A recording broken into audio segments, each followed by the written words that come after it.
What's good, T Squad? It's me, Keisha, and I am here with a brand new behind the scenes T video.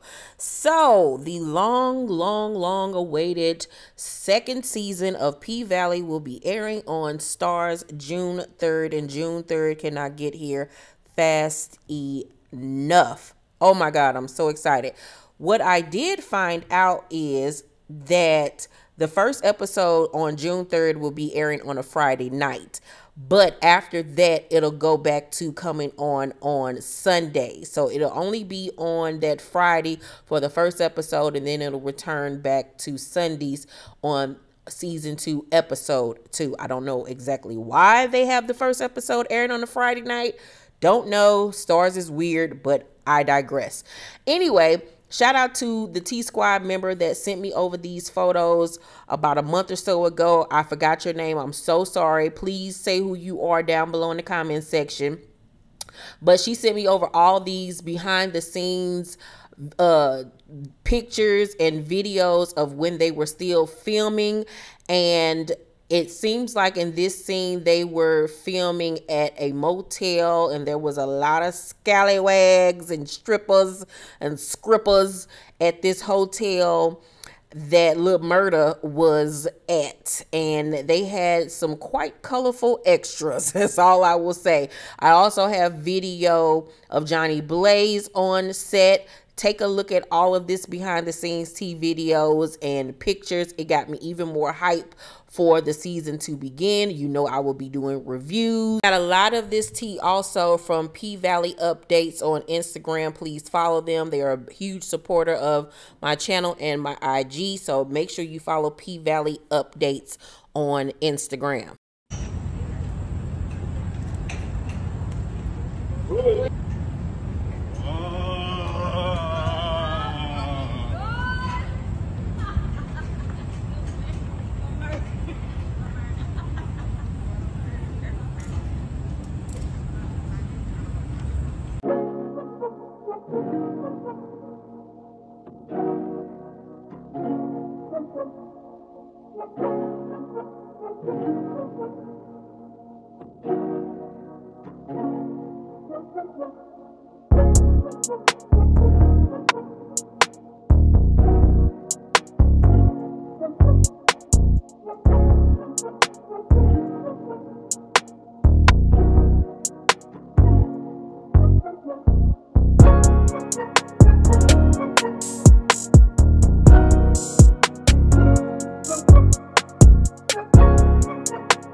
Child, I cannot wait to see whatever scene this is. I do have some more tea though on this particular hotel scene, because creator and executive producer of P Vallley, Katori Hall, recently sat down and did an interview with Entertainment Weekly, and she answered a lot of burning questions that we have. So let me get into the interview. So the interviewer said the official synopsis says that a darkness descends on Chucalissa in season 2. What can you tell us about this darkness? Is it literal, like a power outage, supernatural, other? Katori Hall laughs and says it's interesting. I mean, there's the literal darkness of having to deal with things shutting down. We decided to really embrace the present moment and to fold the pandemic into the storytelling of our show. Last season, there was the big bad wolf of the casino, and this season, not only is there a big bad wolf of the casino, but there's also the big bad wolf of Miss Rona. As strippers and people in the stripping industry, which is based on intimacy and gathering, our characters have to figure out a way to survive in a moment where gatherings have stopped. To us, it was just a very universal experience, like everybody and their mama had to deal with having their dreams, their livelihood stop. We're using fiction to tell a story, to tell a very important truth that I think is going to resonate with our fan base and also newer viewers who come to the show. I actually like the fact that they're going to include the coronavirus and all of that and how it shut down the world and the pandemic into the storyline, because COVID really did affect the stripping industry. So I want to see how they're going to tackle that. One show that I did not like when they added the COVID situation into the storyline was Queen Sugar. I feel like they dropped the ball this past season. It was beyond boring. Oh my God. But I don't think that Katori Hall has a boring bone in her body. And I think that this is actually going to add to the drama and essence of P Vallley. The interviewer also said fans have a lot of burning questions after the finale, but the two biggest are who shot Montavious and is he really dead? How soon will we get those answers in season 2? Katori says you will definitely get those answers. Further to the idea of darkness descending upon Chucalissa. Every single character is dealing with being haunted by the past, haunted by their mistakes, and I think we're all going to see how there is a literal and figurative haunting that occurs inside and outside the Pynk.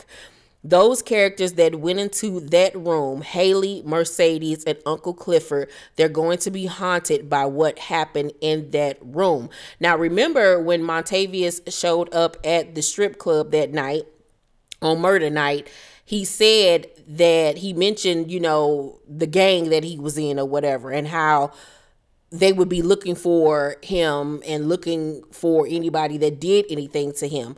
So I do 100% believe that Montavious is in fact dead and that they got rid of the body. But when he goes missing, his crew of niggas gonna come to town searching for answers. I also believe that this haunted presence will be, you know, the haunting of them murdering this man, all of their other situations and past drama that will affect these characters. And remember that one of the new characters on the show, I believe it's the character Whisper, if I'm not mistaken, if that's the character's if this is in fact that character's name, but it's the young lady that plays Wanda on Snowfall. She will be on this season of P Vallley, and she will have the ability to have supernatural abilities or whatever, where I guess she can speak to the dead or whatever the case may be. So I believe that maybe his spirit will be around. I hope this is not, you know, very gimmicky and very like unbelievable and it takes down the storyline. I hope that it's not one of those situations. I'm going to save my opinion until we actually see how they include this into the storyline. But yeah, it's gonna be lit. It's gonna be really lit. So the interviewer also said, when you spoke to Entertainment Weekly after the finale in 2020, you teased the battle for the throne between Uncle Clifford and Hailey as the stuff of legends. How would you describe their dynamic this season? Katori responded, I think it's surprising. I don't think they come out of the gate being stereotypically catty with each other. They're two very smart people. They're business minded, and they understand, particularly in the face of this new foe, that they are going to have to work together. What's going to come out of that is, there's some people who are more passive aggressive when they're fighting, and we're going to see that sneakiness. Sometimes that comes out when people are truly manipulative and really truly dangerous. They act like they're your friend when they're actually your foe. I think that she's very much talking about Hailey in that sense. So she also goes on to say, so Uncle Clifford is going to learn that about Hailey, and Hailey has always been this way. She's a shapeshifter. You think she's on your side, and all of a sudden she reveals herself to be someone who's incredibly, incredibly dangerous. Okay. I hope we don't have to whoop Hailey ass, her high yellow ass, because you don't fuck with Uncle Clifford, bitch. Don't let me have to come up there with Mercedes and boom bop your ass in that forehead, hoe. So the interviewer also said Mercedes really hit a low point in the finale after whatever went down in the Paradise Room and then being rejected by her mom, but she is not a woman who stays down for long. What can you tell us about her arc this season? It looks like she's back at the Pynk. Definitely, the first season was all about her trying to retire, trying to get this gym, and her mother just swooped in and crushed her dream for her. But this is why Mercedes is such a resonant character with our fan base, because she's just so extremely resilient. You can't keep her down for long, and you can't keep her down at all. She's always going to figure out a way to climb back on that pole and break through the ceiling and touch the sky. This season, we have her out of retirement like Michael Jordan.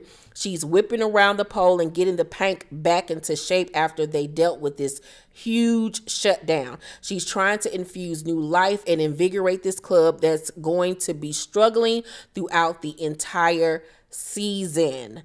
Yes. Okay. So the interviewer said, I love Uncle Clifford's red lacy mask and this new photo. It doesn't look entirely COVID safe, but it's fabulous. Katori laughs and she says, she's like, I'm going to go out with style. I got to get my Corona Couture game up. She's there with all the amazing masks. She has a mask for every occasion. Most of them don't work, but hey, she's fashionable. Then the interviewer says, one of the photos we have is Keyshawn and Lil Murder in a hotel room. Those are the behind the scenes pics that I just showed you guys. When we last saw them, their careers were on the verge of blowing up. Will they be taking their show on the road this season? Katori responds, yes. I think that was super unexpected about them coming together last season is that when you see two gorgeous beings like that, a stripper and a rapper, you just automatically assume, oh, they're going to get together. They're going to have a baby. And we subverted that expectation and they became really, really close friends, almost like brother and sisters. So to see these two forces collide on stage together over the course of season 2 is just a sight to behold. I just really love, especially in the wake of Lil Murder and Uncle Clifford being on the outs, how Miss Mississippi can actually become a support to Lil Murder as he tries to figure out what he should do, having shunned Uncle Clifford and maybe lost the love of his life. It's going to be a really beautiful arc, and we're going to be rooting for that friendship because we don't get a chance to see it very often. I'm looking forward to this friendship as well. I think that they're going to become a dynamic duo. I think that they will be able to help each other stay grounded, stay focused, and help each other out with their love lives, with her being in an abusive relationship and then him still being a closeted gay man. So I cannot wait to see that. So then the interviewer says, speaking of Lil Murder, we need to talk about one of our favorite P Vallley couples. Lil Murder really screwed things up with Uncle Clifford in the finale. Is he going to make it right with her this season? Katori says, girl, I don't know if you can make that right. I remember when we were in the writer's room, we were like, how can Lil Murder regain Uncle Clifford's trust? And we were like, nothing. He just needs to grow up. He needs to go on his own journey and grow up so he can realize how important a person like Uncle Clifford is. To come face to face with possible love and not just lust is something he's going to have to learn to deal with as a young man. I'm really excited to see how he unexpectedly goes on that journey of trying to figure out, especially in the midst of this moment where everything is so dark, what true love is and what his identity is. He has a lot of things to figure out, but it ain't gonna be easy. He ain't going to regain Uncle Clifford's trust that easy. She's hard. The interviewer also said, might Uncle Clifford give Lil Murder some competition by finding a new love interest this season? Katori says, I must say, Uncle Clifford, she pulls them. She pulls the boys. So I think she'll be okay as Lil Murder figures his stuff out. Yes, Uncle Clifford, you better get you a new boo and make him motherfucking jealous. Yes, this season is about to be lit. Then the interviewer said, as for Keyshawn, one of the most resonant moments in the finale was when she pulled a gun on Diamond, who was trying to save her from her abusive boyfriend, Derek. In your last interview with EW, you said Keyshawn wasn't ready to unlock her cage even though she has the key. What can you tell us about her journey this season? Will she find that key? Katori says she immediately, even when the gun was in her hand, felt regret. You could see it on her face as the tears were streaming down. She understood the choice she had made to protect her abuser probably wasn't the right choice, but it was a choice she felt she had to make in that moment. In the second season, we see her wrestle with that regret, but we also see that regret kind of ossify and harden her and make her stronger. She's like, oh, I made the wrong choice. And so I, as a woman, have to grow up and make better choices, not only for myself, but also for my children and my future. I'm really excited for audiences to see how she moves forward. Working with Lil Murder, she's the one who's like, we need to call the tour this. She's the one who has these ideas about business. She is so vibrant, so smart, so savvy, and I'm really excited for audiences to see that side of her, to see a woman reckoning with herself and to build new bridges for herself into the future. I think it's inspiring for women who are in the same position that Keyshawn is in. During the pandemic specifically, a lot of women had to be locked down with their abusers and domestic violence has gone up. To see how this woman figures out how to break out of that cage, it shows that it is possible. I really like this narrative that they're going to do with Lil Murder and Keyshawn, to have them go out on their own and get themselves together and not be saved by somebody else. They're literally going to have to save themselves. And I love that as a writer, that is the way that they went with that whole storyline. So then the interviewer says Corbin and his brothers won't be too pleased with Haley for buying the pink, but I'm guessing they won't give up on their plans to build a casino. Give us a tease of the casino drama to come. Katori says the fact that the casino even had to pause their plans in the face of this new foe, Corona, that's reality. With the casino, the referendum that gets on the mayoral ballot that Uncle Clifford and Patrice Woodbine were able to bring about. That's one of the big storylines of the season, how the people of Chucalissa are going to weigh in and decide on whether or not the casino is going to move forward. The election is the backdrop to this huge conflict between Haley, who has the pink. She has the things the casino needs. They need waterfront property, and the pink is on the water. We'll see her and Corbin go toe to toe, and we'll see Corbin even try to lay down some money and take the pink for himself.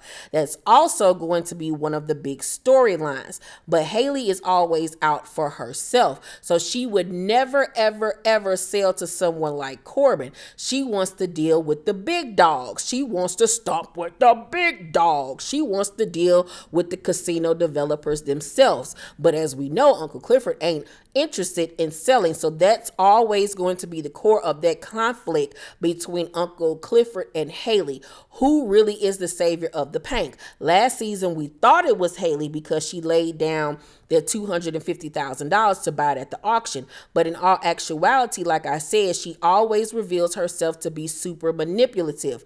That's why I always say their conflict is going to be the stuff of legends, because she's sneaky. But the beautiful thing is, I think Uncle Clifford is sneakier. Ooh, girl. Okay, I'm predicting that, of course, I think she's going, by the end of this season, she's going to sell the pink under Uncle Clifford's nose to the casino. But somehow, some way, he's going to be able to outwit her ass. Damn, Haley, why you gotta be such a hoe? You bitch, you. So then we get to the Mayor Tydale Ruffin situation. And if you have seen my video on who died in this upcoming season of P Vallley, then you will know that his character was killed off. So the interviewer says Mayor Tydale Ruffin wasn't too pleased about losing the Pynk either. Last year, Isaiah Washington announced his departure from the show. Without spoiling anything, what can you preview about Tydale's role in the drama this season? So Katori said, it's interesting. He's present without being super present. What I mean by that is he's present without being physically present. His godson, Andre Watkins, was part of the Promised Land casino ploy to get the Pynk and take that over as waterfront property. So when Andre comes back to town, it's because of Tydale Ruffin, his funeral. He comes, I'm saying that, not Katori. He comes back to be reconnected to the town beyond just working on some big old casino development project. And it's Tydale who brings his godson back in an unexpected way. I would say that Ruffin's presence looms large over Chucalissa, looms large in Andre's life. And it's one of the reasons why Chucalissa feels like it's going to become Andre's new home. It's like the prodigal son returning home. Now, I'm wondering, will he be running for mayor? Well, who's going to take over the mayoral role in Chucalissa? That's going to be a huge storyline as well. The interviewer said when Washington announced his departure from the show, he said that he had been fired by Lionsgate, the studio that produces P Vallley. Is that accurate? Katori says no, actually no. There are so many stories to tell with P Vallley, and every season we shift the story. In season 2, for me, it was really about embracing what is happening in our world today. Lionsgate had no say in how I wanted to write the show. They probably want more laughs. They probably want more, she laughed. But they really supported me as a creator, as a writer, in terms of the stories I want to put out into the world. It's unfortunate that's what he thinks, but that's definitely not the case. Like I said to you guys, I really feel like he was fired because of his political views. You know, he was a Trump supporter, and he was very vocal about that during COVID. And last but not least, the interviewer asks, finally, we've got to talk about Andre in the finale. It seemed like he was about to leave town with his wife after the auction, and then when Haley came in with her bid, he made the decision not to ask for approval from his boss to outbid her. It seems like he did it for Haley. What can you preview about his relationship with her this season? Katori says, I love the fact that you saw that he made a choice. He could have swiped the Pynk away from her. He could have just made the decision himself and gotten in trouble later, yet he didn't. I think there was something impulsive. I think there was something unexplainable. There's a deep connection between these two, a soul connection. In his heart of hearts, deep down inside, he's hoping there's a future between them. That's why him being pulled back into town in an unexpected way allowed for a reconnection between these two. Yes. So, of course, like I said, he will be coming back in town because Mayor Tydale dies, and this will then reconnect him and Haley.